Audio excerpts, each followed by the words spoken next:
Élection législative en Afrique du Sud, le président Cyril Ramaphosa a battu campagne à Alexandra, le plus vieux township de Johannesburg.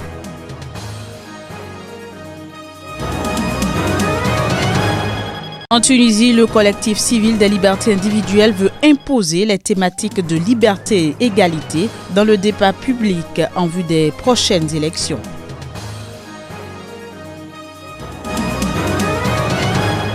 Puis le passage du cyclone Idai en Afrique australe devrait coûter 2 milliards de dollars aux pays touchés. C'est ce qui ressort d'une évaluation de la Banque mondiale.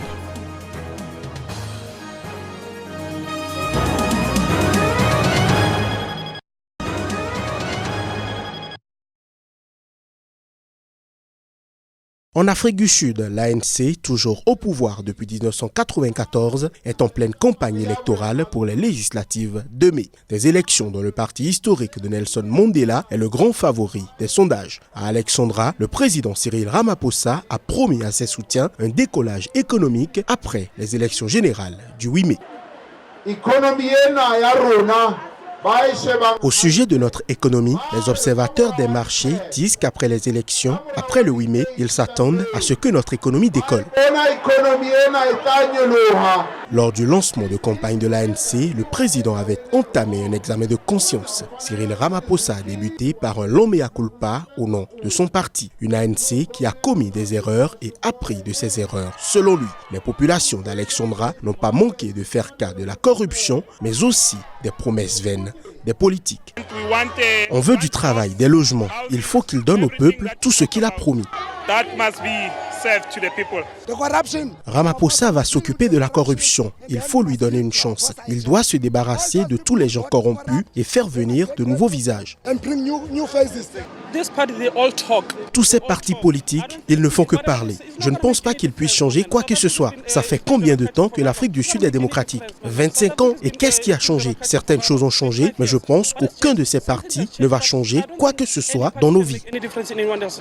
Malgré les nombreuses affaires de corruption, l'ANC est toujours largement en tête des sondages avec plus de 6 Sud-Africains sur 10 prêts à la soutenir. Le président Cyril Ramaphosa avance un programme ambitieux alors que le parti peine à se relever de la présidence Jacob Zuma et des affaires de corruption.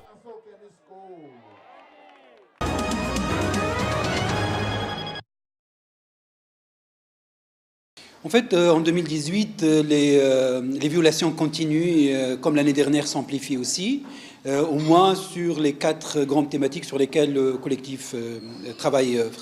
Principalement l'égalité entre hommes et femmes, les libertés corporelles ou, si vous voulez, la libre disposition de son corps, les libertés religieuses et bien sûr les droits concernant bien sûr le libre choix dans l'absolu. Concernant les droits des personnes LGBTQI+, en Tunisie, on a remarqué que 2018, comme était le cas pour 2017, on a recensé en tant que société civile 120 procès devant les tribunaux tunisiens sur la base de l'article 230 qui incrimine l'homosexualité masculine et féminine. On va imposer dans le discours électoral cette année que les 2 thématiques de la liberté et de l'égalité soient présentes, que ce soit en posant des questions aux différentes personnalités politiques ou lors de l'élaboration de leurs projets et documents électoraux. Ceci dit, en attendant que le code pénal soit modifié ou réformé, il y a 2 éléments. Soit l'adoption du code des libertés individuelles, et on ne pense pas que ce soit fait durant 2019, soit aussi des moratoires que le gouvernement tunisien, en tant que décideur en matière de politique judiciaire et de politique pénale, pourrait prendre. Les combats se poursuivent dans les communes qui bordent Tripoli, au sud de la Libye. Des combats qui opposent les partisans du maréchal Haftar et les troupes fidèles au gouvernement d'union nationale. Ce vendredi, les combats se sont intensifiés sur plusieurs fronts dans la banlieue sud de la capitale, en particulier à Nzara, Wadi Rabi et Al-Swani, et ce, malgré l'appel au retrait de l'ANL de la capitale ainsi que des autres forces venues d'autres régions pour la combattre. L'armée nationale libyenne du maréchal Khalifa Haftar, l'homme fort de l'Est libyen, mène depuis le 4 avril dernier une offensive en vue de s'emparer de la capitale libyenne, siège du gouvernement d'union nationale. Soutenu par une autorité basée dans l'est du pays mais non reconnue internationalement, Le maréchal Haftar espère, avec l'armée nationale libyenne, étendre son emprise sur l'ouest de ce pays pétrolier alors qu'il contrôle déjà l'est et une grande partie du sud, mais se heurte aux forces loyales au gouvernement d'union nationale. Plus de 9500 personnes ont été déplacées par les combats dans les environs de Tripoli, dont la moitié au cours des 2 derniers jours, selon un bilan du Haut Commissariat aux réfugiés de l'ONU. La guerre inquiète la population qui craint que les combats ne s'étendent vers le centre de la capitale. Plusieurs centaines de Tripolitains ont manifesté ce vendredi sur la place des Martyrs.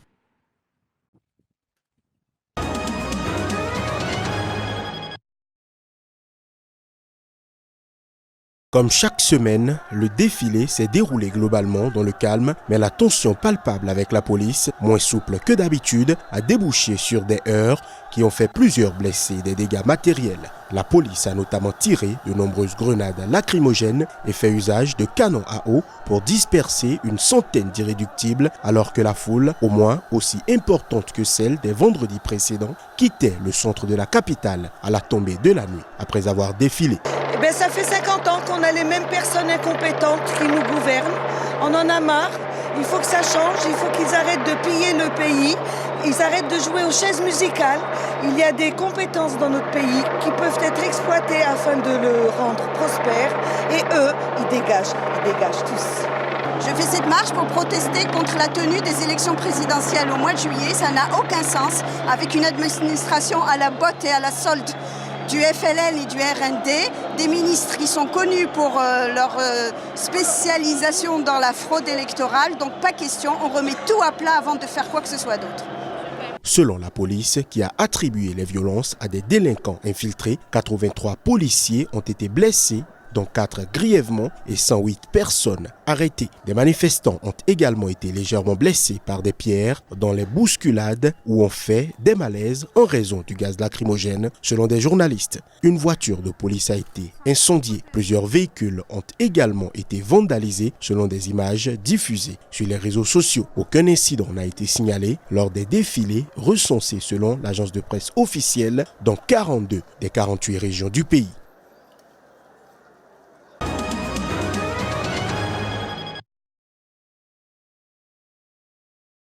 Le livre demeure le moyen le plus efficace pour corriger les tares de la société dans le temps et dans l'espace.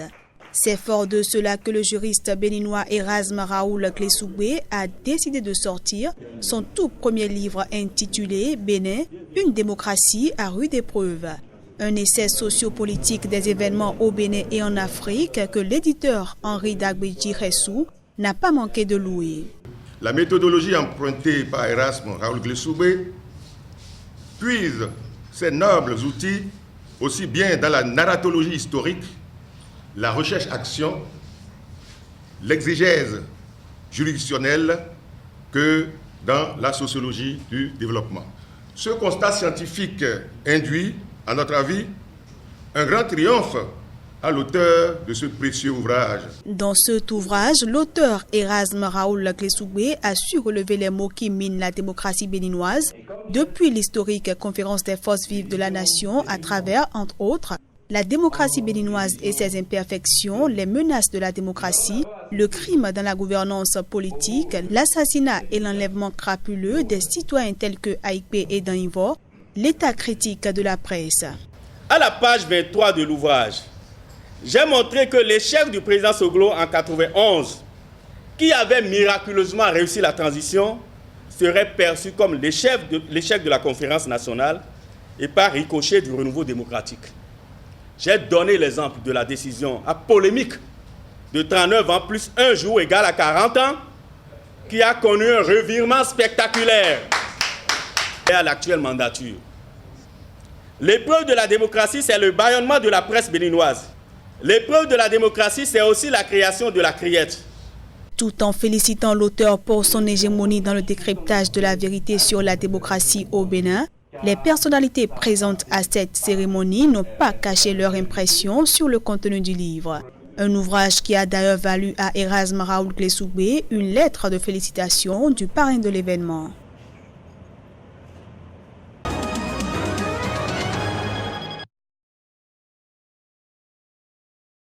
La pression de la rue a payé au Gabon. Après d'importantes manifestations contre de nouvelles règles d'attribution des bourses, le gouvernement a cédé en adoptant un nouveau projet de décret qui fixe à 27 ans l'âge maximum pour passer son baccalauréat professionnel et obtenir une bourse d'études au Gabon. Aucune modification des critères d'attribution des bourses pour les filières classiques n'a cependant été mentionnée. Selon les autorités gabonaises, ce changement a pour but d'encourager davantage les jeunes Gabonais à embrasser des filières plus techniques et professionnelles. Il vient mettre un terme à 3 jours de manifestations d'élèves en colère qui ont amené le gouvernement à décréter mercredi la fermeture de tous les établissements scolaires jusqu'à nouvel ordre. Des milliers d'élèves étaient alors descendus dans les rues des principales villes du pays pour s'opposer à un décret modifiant les règles d'attribution des bourses. Il fixait à 19 ans l'âge maximum pour y avoir droit et exige au moins 12 de moyenne au bac, alors que beaucoup de lycéens prennent du retard dans leur cursus, arrivant à l'université après 20 ans. Le nouveau projet de décret qui vient abroger ces dispositions largement contestées dans le pays sera promulgué au prochain Conseil des ministres.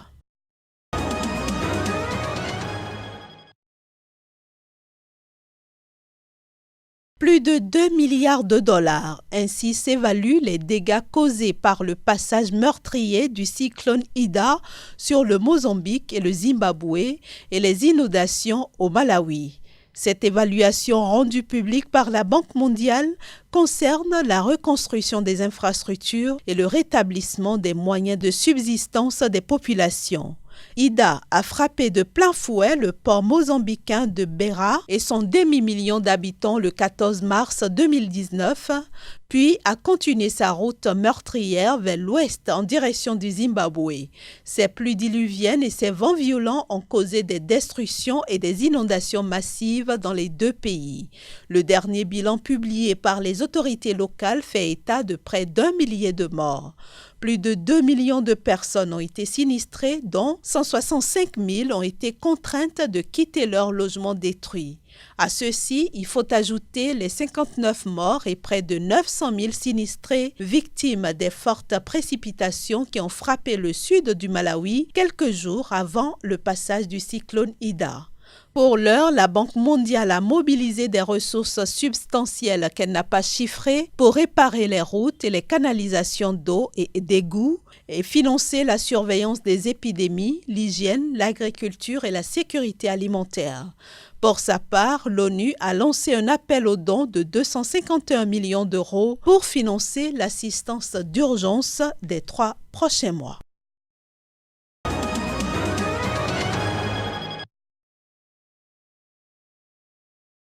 Le Maroc retrouvera dès la phase de poule la Côte d'Ivoire pour un remake de l'édition 2017, tandis que le Sénégal, qui rêve d'un premier sacre plus de 17 ans après la finale malheureuse de 2002, croisera la route de l'Algérie à ce stade de la compétition pour la 3e fois de suite. Je tiens tout spécialement à adresser mes salutations distinguées à son Excellence Abdel Fattah al-Sisi, président de la République arabe d'Égypte, et président en exercice de l'Union africaine, qui s'est engagé personnellement à accueillir la CAN 2019 en Égypte. Mastodonte du foot africain avec 7 CAN remportées, dont 3 à domicile, l'Égypte sera aussi opposée à la République démocratique du Congo et à l'Ouganda dans le groupe A. Tout comme les Pharaons, d'autres sélections ayant participé au Mondial 2018 en Russie, comme la Tunisie ou le Nigeria, ont aussi été globalement épargnées. Les Super Eagles, qui retrouvent la compétition continentale après 6 ans d'absence, joueront contre la Guinée, Madagascar et le Burundi, 2 sélections qui participeront à leur premier CAN, tandis que les Aigles de Carthage ont hérité du Mali, de la Mauritanie et de l'Angola. Le Cameroun, tenant du titre, sera opposé au Ghana, au Bénin et à la Guinée-Bissau dans le groupe F. Le tournoi continental accueillera pour la première fois 24 équipes cet été au lieu de 16 équipes dans le format précédent. Ainsi, les 2 premiers de chaque groupe et les 4 meilleurs 3e seront qualifiés pour la phase à élimination directe. Normalement, le Sénégal est...